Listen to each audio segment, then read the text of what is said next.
People wake up from gastric bypass surgery expecting a new lease on life. They're looking forward to health, to energy, to freedom.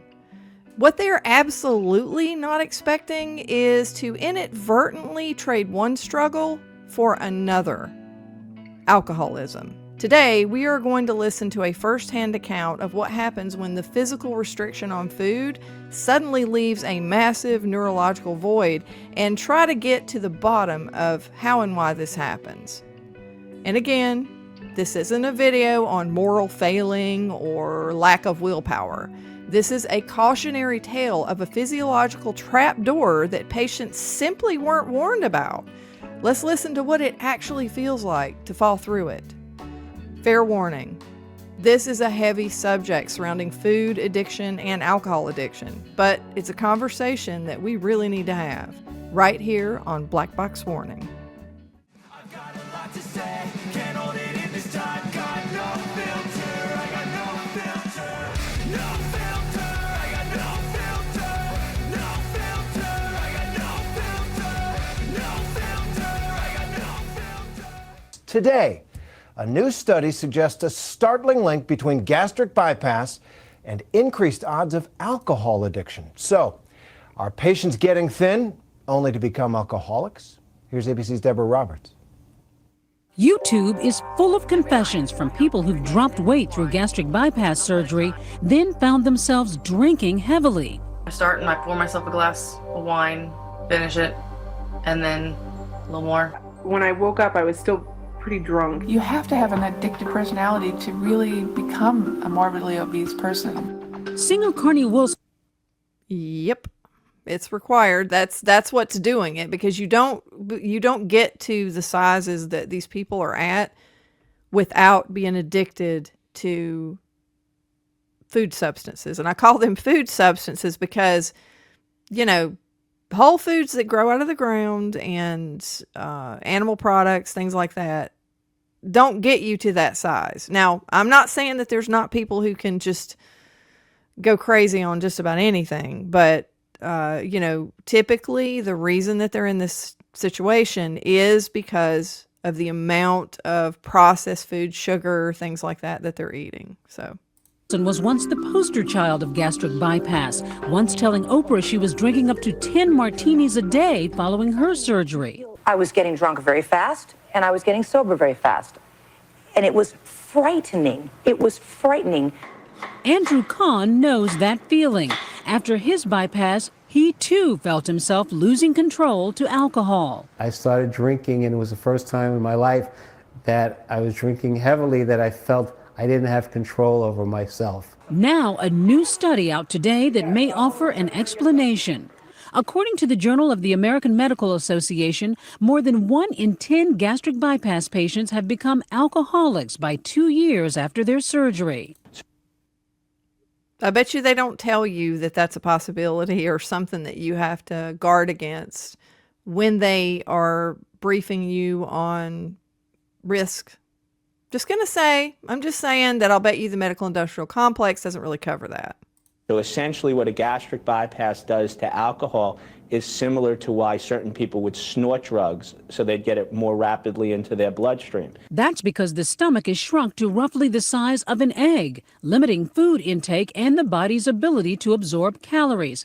That also includes alcohol, so patients both feel the effects of the alcohol and also sober up quickly. One drink, which may not have had any effect on you, may have a very, very big effect on you following a gastric bypass. For many, life after weight loss surgery can be a troubled reality. My weight loss surgery was entirely done in vanity. In 2004, Beth Sheldon Bedore had her stomach reduced and went from 320 pounds to 160, half her weight.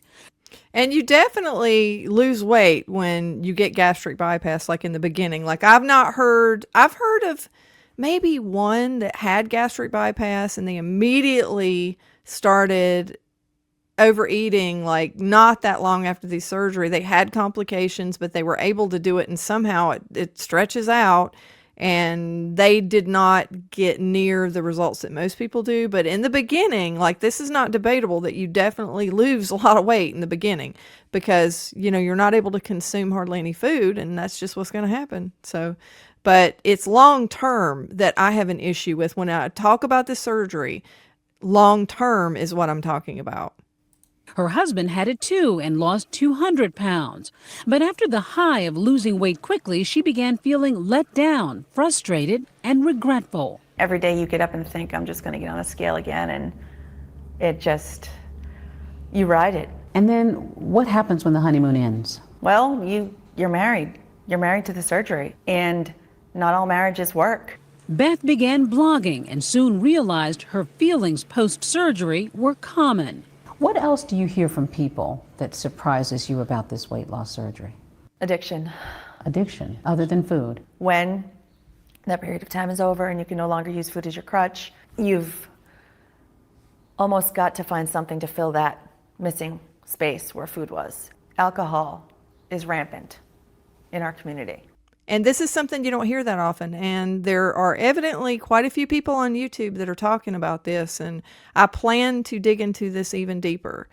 Because again, the problems that we have, the addictions that we have in the modern day, there are root causes for these things. And if you do not dig this up by the root, it comes back just in another form.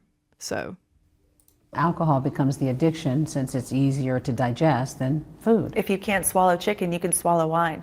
Until now, those struggling with the issue attributed it to something called addiction transference, a psychological rather than physical explanation. But that's always... Just saying, you know, if you haven't watched me before, you might not have heard me drone on and on about the psychological component of food addiction, obesity, and all these medical problems that we're having these days. I mean, if you've got a crutch, you have to figure out why, and you have to address it and make sure that it's eradicated before you ever do anything like this. If you feel you need to do gastric bypass surgery, just don't skip that step. And they're not going to warn you in the medical industrial complex. They're not going to warn you too well about the risk and the dangers that, you know, a lot of times they don't want to talk about. So, been a controversial theory, and today's study adds new fuel to the debate. I think it has to do with the fact that alcohol, which is already an addictive, drug, becomes more addictive when we alter your anatomy. All complicated by the fact that weight loss surgery is emerging as the most effective method for combating morbid obesity. Okay, so spoiler alert. You know how he was talking about 1 in 10 patients are suffering from this? Well, that was 14 years ago, whenever that study was done. Now, it's reported on Google, which, you know, Dr. Google, if they're saying it, it's got to be probably a lot worse. But according to them, it's 20% of patients who have that surgery have this problem. And it's labeled as AUD, alcohol use disorder. So maybe they have a diagnosis code to go with it so that the insurance companies can get in the action. I don't know. But anyway, so you can imagine how much worse it is now with as time goes by, and everything's getting worse with addiction these days. So it can be life-saving. There is no more effective treatment in medicine. They go into complete remission of their diabetes before they leave the hospital, before they've lost any weight. Bariatric surgeons say follow-up with patients, counseling and monitoring is key, but hasn't always been a priority. In those early days, we probably didn't have the connection with the aftercare that we have now. Is that the biggest failing in weight loss surgery? The lack of emotional and psychological support? 100%, definitely. Okay, I think that, you know, it's just interesting to show you this from 14 years ago because this is pre-GLP-1s for weight loss. So as you can see, the emphasis on the gastric bypass surgery was huge. I mean, it was the GLP-1s of the previous era. So now all you hear about is GLP-1s as opposed to the weight loss surgery. But there's a lot of people still getting gastric bypass. Either one, you know, you're hijacking your metabolism. One in a physical way and another on a chemical level. So to hijack your body's natural response to things, or, this is not a solution. Again, it's the medical industrial complex's way of just symptom mitigation, never finding the root. You have to pull the weeds out at the root, or they're just going to overtake your garden. So I wanted to go over a little bit here the actual reasons for this problem and why there are so many people suffering from this after gastric bypass surgery. The phenomenon of alcohol use disorder, or AUD, following gastric bypass is not just about willpower. It is a complex collision of biology, anatomy, and neurology. Research suggests 3 primary pillars that explain why this happens. Number 1, the physiological short circuit, pharmacokinetics. When you have a gastric bypass, specifically Roux-en-Y, your anatomy is fundamentally altered. Faster absorption means the alcohol bypasses the normal digestive delays of a full-size stomach and moves directly into the small intestine, where it's absorbed into the bloodstream almost immediately. Reduced first-pass metabolism. Your stomach lining normally contains an enzyme called alcohol dehydrogenase that starts breaking down alcohol before it even hits your blood. Because the bypass pouch is tiny and bypasses much of the digestive process, you have significantly less of the enzyme working for you. The result, a single drink can spike your blood alcohol concentration far higher and much faster than it would for someone without the surgery. You effectively become intoxicated with a fraction of the alcohol, and it takes twice as long to clear your system. You get more of a return on your investment, so to speak, with this addiction. Number 2, the reward system vacuum, which is neurological. And I talk about this a lot because for many patients, foods, particularly like high sugar, high fat, the processed trifecta of, sugar, salt, and fat, this is a way that they rewarded themselves. They got their dopamine hits this way. And if you don't have this anymore, you can't eat the food, then it leaves a reward void, so to speak. So the reward gap after surgery, you're physically unable to use food in the same way to cope with stress or seek pleasure. This leaves the reward void.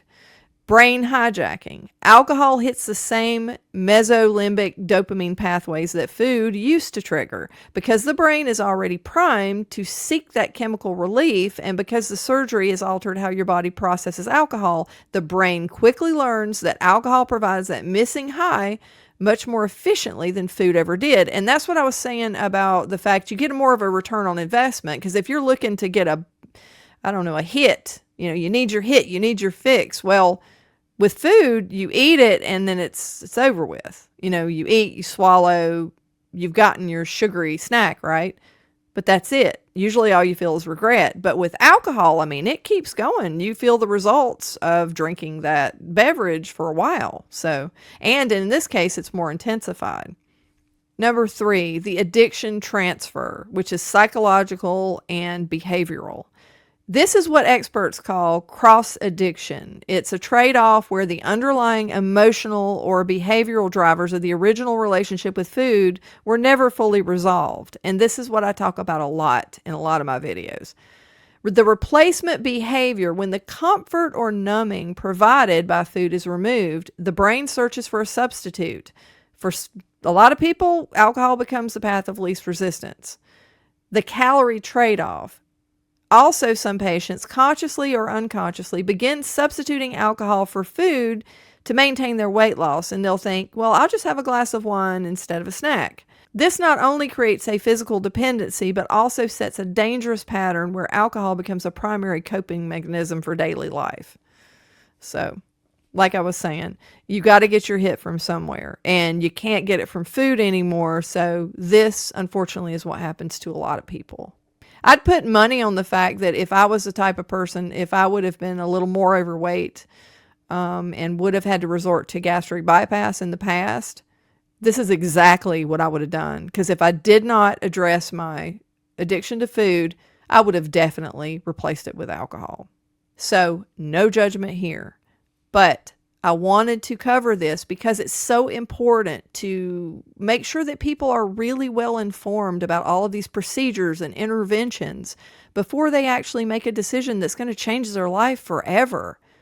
And you can't really undo it. Now, there's a lot of revision surgeries I think that you can do, but I don't know how effective those are, and it depends on what type of bypass surgery I think you have. Like, some are more complicated to undo than others. And I'll probably make a video on the different types of bypass surgeries that there are available, just to kind of cover the ramifications and the pros and cons of those. Thank you so much for watching. And let me know in the comments section, did you know that a lot of these gastric bypass surgery patients had a problem with alcohol post-surgery? I didn't know this. I mean, it's new to me, but it kind of makes perfect sense. Or do you know anyone who has had the surgery and what their experience has been? Do they have great results? Do they have a problem with addiction?